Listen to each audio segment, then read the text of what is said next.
Hello everyone. How's everyone doing? Nice. Thank you so much for coming on a Saturday morning. Well, I mean, it's a little early, but thank you so much. So, I also want to thank CNCG New Delhi for inviting me, and I totally appreciate this opportunity for giving me the stage. So, today, as we know, it's all about Kubernetes, and um, and I'm here to talk about introduction to Kubernetes. Okay, so.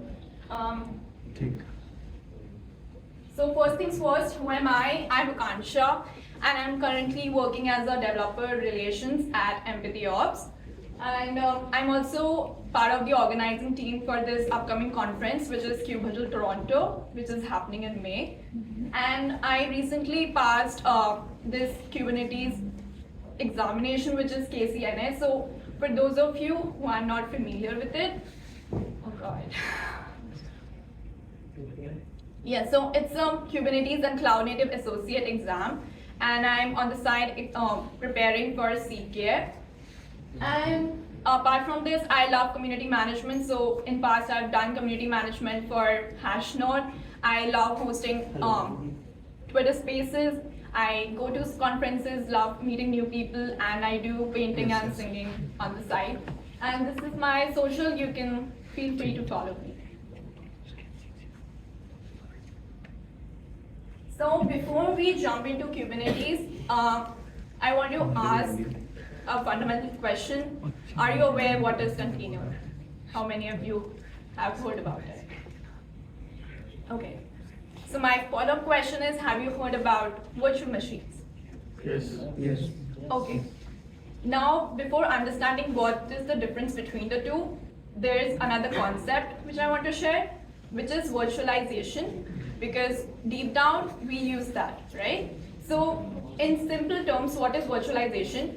Take a physical computer, and we split that physical computer into multiple smaller virtual computers.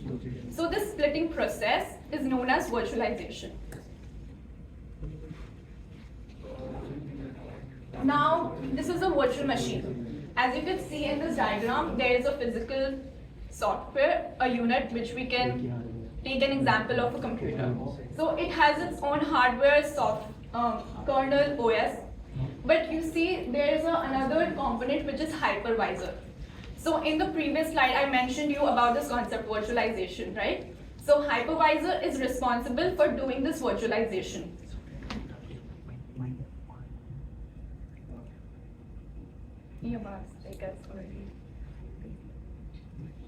Hello. Oh, sorry. So, as I was saying that hypervisor is used to do the virtualization. Now you can see there are three different units. So these are three virtual smaller units, and they have their own kernel, hardware, and operating system. They are not dependent on the host machine's hardware and kernel.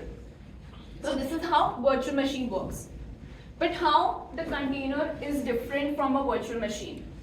So in the container, as you can see, the hypervisor has again formed three different containers, right? But what's the difference? Could you observe? There's no operating system. Yeah, yeah. So it's actually dependent on the host machine's operating system, and it's using its hardware, right? It doesn't have its own independent resources which it's dependent on, right? So this is how a container is different from a virtual machine. In the in container, it is dependent on the host machine, and in the virtual machine, it's not dependent. So this is a comparing image. So my question to you all, what do you think? Which of the two options will start faster, will have a greater performance efficiency? Virtual machine. It depends on the requirement. Okay, so in this, like, the containers will start faster because, again, it's just dependent on the host machine's resources, and it doesn't have to start its own independent resources. So container is a better option than virtual machine. It's lightweight and it's performing efficient. So now, why are we talking about containers? Because at the end, Kubernetes is a container orchestration system. Deep down, it's low level, it's working on containers, right? There are different tools like Docker, Containerd, which are used to like create and manage containers and but the thing is, if you want to scale an application, let's say you make an application and you want to go to a level of Google Cloud and something, you will need a lot of containers, right? But this is where Docker fails because it has a limitation. It cannot do that. So, and obviously we need to automate this process. We can't do everything manually. So this is where Kubernetes comes into the picture, which is the container orchestration system. And now, what is container orchestration system that we will understand? So basically, a container orchestration system handles a lot of and manages a lot of containers. Okay. So the primary purpose of it is, first it will handle the deployment. It will help you in deploying. It will help you in auto scaling, auto healing, and it has some standards and frameworks. So which is like industry wide. Like companies can use these standards. On basis of these standards, they can customize their own components as well. So it's not important they have to use the specific standards which are being defined. And of course, Kubernetes will help you in integration with the other core components. So it's a full package which will do everything with you, be it the introducing any network policy, be it introducing any service policies or everything, which Docker had a limitation. So now we will understand like how Kubernetes works. Okay, so this is the top level architecture of Kubernetes, and you can see there are so many components. And now it's like really worrisome that what does it do? How does it communicate? So don't worry about it. We will cover every component of it, and then at the end it will start making sense that how does it all operates. So today we will be covering the core Kubernetes components. Okay, so there are a lot of them. I assume there are like around 50, but today we will be covering the essential ones, which is important for Kubernetes to operate. So first thing first, that is the control plane and the worker nodes. So let's first understand what are nodes. You can say that nodes are just computers. Okay. Now, when we place a lot of multiple computers and they are connected to each other and are working together, they form a cluster. So you understood, node is a single computer, and when we connect multiple nodes, multiple nodes, it forms a cluster.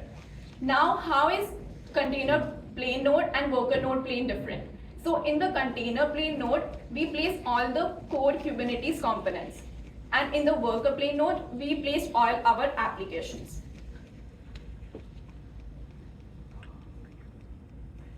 Now comes the next important component, which is the Kube API server. So you will be wondering like, what is the entry point of this cluster, right? So Kube API server is the entry point. Now let's understand it with like an example. Let's say we are using kubectl. Kubectl is a CLI. So how will I talk to the Kubernetes cluster? That is via kubectl. So I say that, okay, I want to create a deployment of this particular application. So this request of mine will go to the Kube API server, and it will say that, okay, this user is requesting, now do the actions, do the task.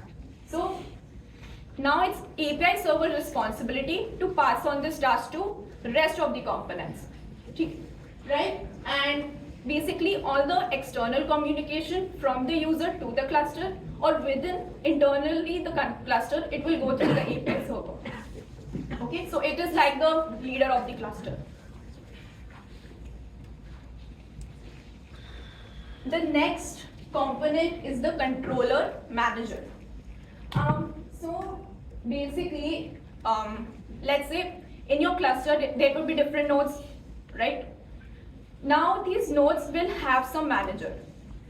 Let's say that is the node controller manager, which is managing the individual nodes.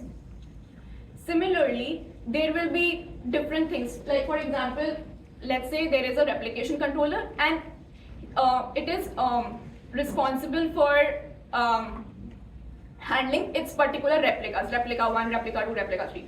Similarly, there is a deployment controller, and it is handling its own deployment 1, deployment 2, deployment 3. Now, all these controllers will again have a higher level controller who will be managing these controllers like the node controller, the deployment controller, and the replication controller.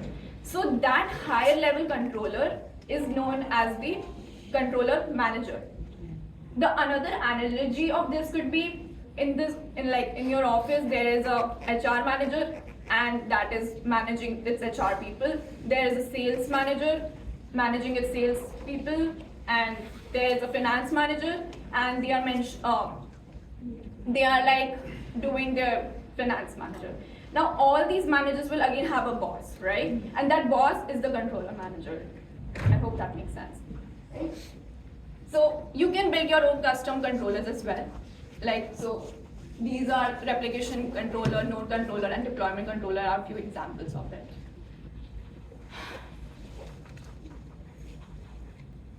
Next is the cloud controller manager. So it is similar to controller manager, but now it operates on the cloud resources. So let's say you want to add a new node in your cluster. So it will have some rules.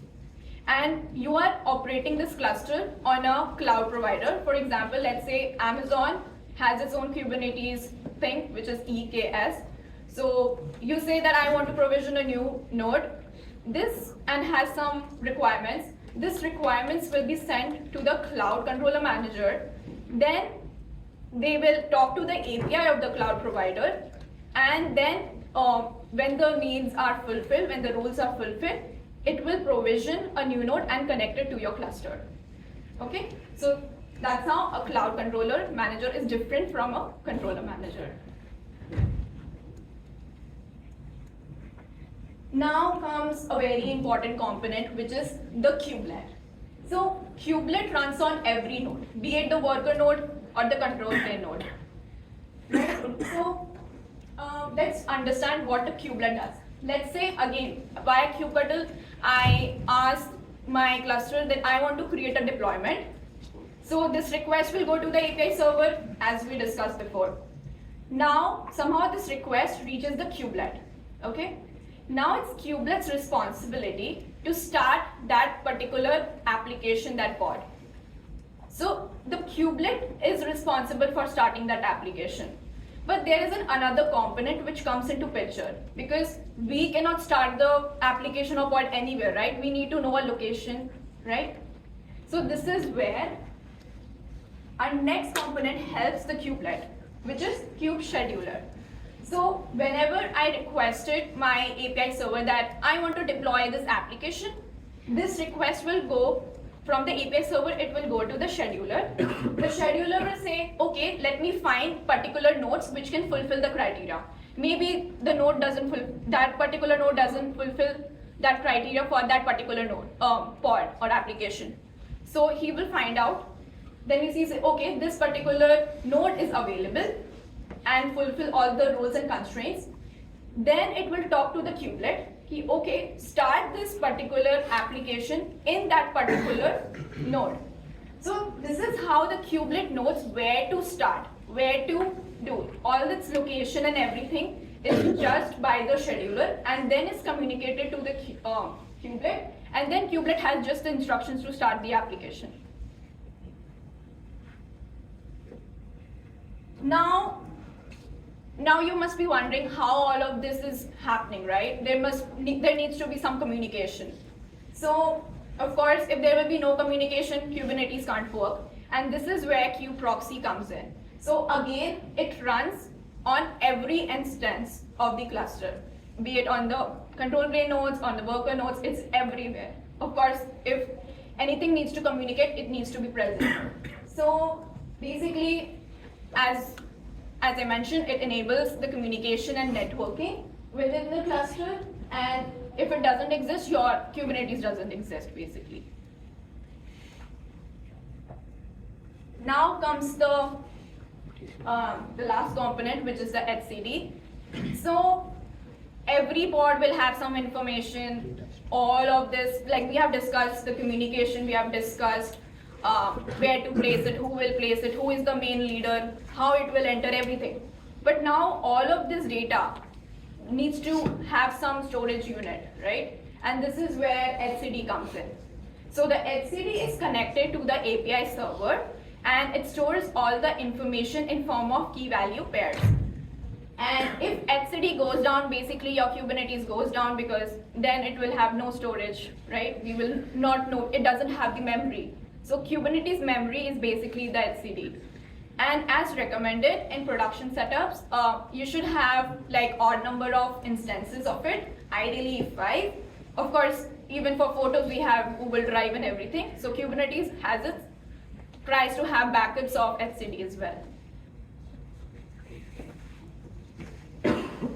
So again, this architecture picture, and I think now it makes sense. So let's again understand how it operates from an example. Again, via kubectl, I ask that I want to deploy this particular application. Where will this request go? API server. Okay. Now what will API server do? It will have to store this information somewhere. Where this information will go? HCD, right? HCD stores the information. Again, it will go back to the API server. Now, the API server has to start the application. So, whom will it communicate next? Scheduler. So, the Kube API server told the scheduler that this is the information. User wants to start this application. This is the particular resources of each of them. Now, you find out where I want to start. So, how will now scheduler communicate to the next component? Through API server. Kube. So kubelet, so the scheduler has to talk to the kubelet because kubelet will start the application. But remember, like I told you, there needs to be a communication. Kube proxy, right? So from the scheduler to the kubelet, the kube proxy will help, and then it will tell you that okay, start this particular application in this particular node. So that is done, and that's how the deployment is done. And you can also see that in their CCM, which is the Cloud Controller Manager, and it's talking to the cloud provider API, right? So just in case you want to provision a new node and your cluster is running on a like a cloud providers, so it will like communicate, tell, and then it will talk to the API. It will start a new node and everything. And again, that CM is the controller manager, which I told you. So it doesn't like in this picture it doesn't have a node controller, but you understood, right? The controller manager is responsible for all the other controllers which is existing in the cluster. Now there are different types of resources, components as well. So there is network policy, there is services, deployments, persistent volume claims, and everything. And these components will be discussed in the later talks, like where does these come into the picture. But I told you like what is the basic components are like and how do they communicate. So these are a couple of resources which you can use to start your Kubernetes journey. One is the Kubernetes book, which is like really nice. It's very small, like very thin, I would say. And there's Code Cloud, that is a paid course, but if that interests you, you can check that out. There's Sanyam Pathak's Kubernetes 101, which is like a 4-hour workshop, so you can do hands-on and everything. That will be more intense.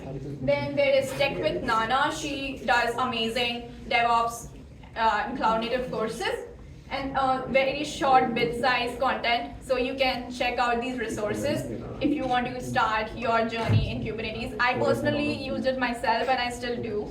And I'm still learning on the go. So yeah.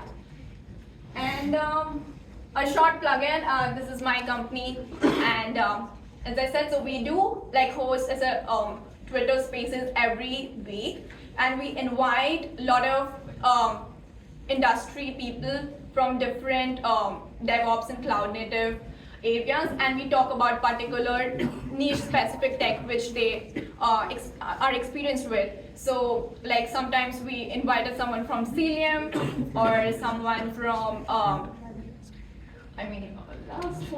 last one was the tech industry hiring space we did, but we do like every week, and like it's really knowledgeable. When I was preparing for KCNA, that spaces helped me because I got to know about a lot of technologies and terminologies, like listening and even interacting to the folks.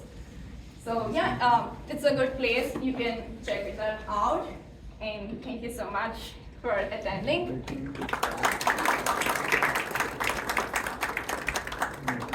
And if you have any questions, feel free. Yeah.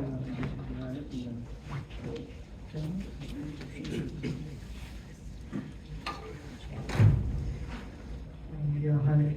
So you mentioned that control plane is one node, and there are some other worker nodes as well. Yeah. So if control plane is one node, doesn't that make it like a single point of failure? So you can have multiple control planes as well. But like right now we are just talking about one control plane architecture. But you can have multiple control planes, you can have multiple worker nodes. So we can have multiple control planes, but only one has to be active at a time? Or No, like all can be active. I mean that is a multi-node architecture system. you mentioned container and Docker, container D and Docker at the beginning. So are they exactly the same thing? So deep down, Docker uses containerd. So like Docker is more extensive, and containerd is the lower level runtime.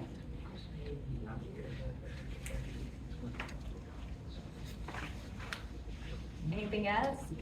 Yep. Why should we run like odd numbers or master nodes? So I'm not sure about it, like why it is suggested, but just told you like in like production setups, it's generally said that you need to have odd number of setups. So I'm not sure about that reason. If someone else knows, oh, you have a question? I can answer that. Yeah, sure. So, generally, it is recommended to run odd number of instances in any application, because if you have a network partition, basically, if you, for example, you're running 4 instances, right? And you have a network partition, and 2 instances go to one network partition, and 2 instances go to the other partition. Now, when the system comes back online, they might be in different states, right? And because both are in equal number, you would not be able to figure out which one, both will ask the other one to say their changes, right? But when you're running it in odd numbers, there is always something known as quorum, right? So there is always a definite answer. They can't be split, right? Whenever they are split, one side would have more than the other. So their state can be assumed as the final state, and they can send their state onto the other side once the partition is made. That's the general idea as to why in high availability we always talk about odd number of instances, odd number of nodes. So I will just add here, if you know about master and slave. So let's say if you have 4 clusters, 4 nodes, how will you define a master and a slave? So that's why in odd, one becomes a master, other becomes a slave. So there is better partitioning.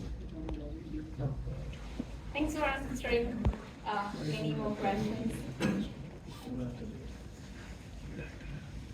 No? Oh, you have another question? So my question is related to containers again. So you mentioned that container does not have an OS of its own. So like I have some sort of a confusion. Like when you create an image in a container, you can specify a base OS. So how does that work? I mean, that's why I know like it is like you can have your own OS as well, but like,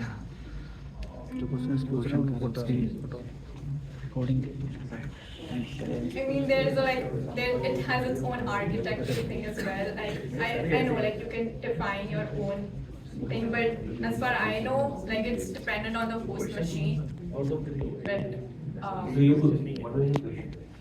So my question basically was like when you are building an image, you can define a base operating system. So if the host operating system is different, so how does that work? Good. So let's go back and look into it. So if you go to the Kubernetes environment or containers, so I will take a step back. Let's go to VMs. How VMs work. So if you see, there will be a hyperscaler or a system where it has a base OS, and on top of that, we put VM images. Right? The VM images can be of any OS. The same concepts went ahead with the containers, where you get a base OS images. So if you see, if you install Linux or Windows on your machines, that size is bigger. But if you go for the container image of that particular version, they are lightweighted and they are meant for that purpose only. Because a container doesn't need a UI, the most complex thing. Container needs a minimal things to start with. So let's say if you are going with a UI, so you need for a API, you need a specific button. That's to get the base image. And who makes it responsible is your Kubernetes environment. That it will be hosted on a VM. Basically, if you see the nodes, the master nodes and everything is a VM. So that will be hosted there, and that's how it will spin up. Kubernetes will be responsible to spin up, and whatever nodes you are using, that over the base images you get certified because they can run into a environment where the containerization is supported. Hope this answers your question. Thanks. And you also define the OS, the base image of the Ubuntu and OS. Just to add to like why you can define operating systems on containers, right? So operating systems in general are a combination of kernel plus system packages. So the kernel itself you use for the host level. Containers don't come with a kernel. They're only a set of packages that are running on top of the already host kernel. So containers themselves, you are just telling it the flavor of packages you want to use, whether you want to use Ubuntu, whether you want to use like RHEL-based packages. So that's for ease of use for your convenience. At the end, they all translate to the same system calls that's being translated by a containerd or Docker, and at the end, it's just being used by the kernel as it is. It's the same thing, just that it's for your convenience, what kind of packages you are more comfortable with, you will use that as your base image and containers. So hope that helps. Yeah, kernel is the same. Actually, the containers, like, they can share the kernel of the operating system only. So I'm saying that the Docker containers like share the kernel of the host system and work on that. So like for VMs, we have like independent kernels for all the VMs. But in containers, we don't have those. Because if we include the kernel, it will be like a very large file, and there's really no meaning left for the containers to be created. So that's how it works.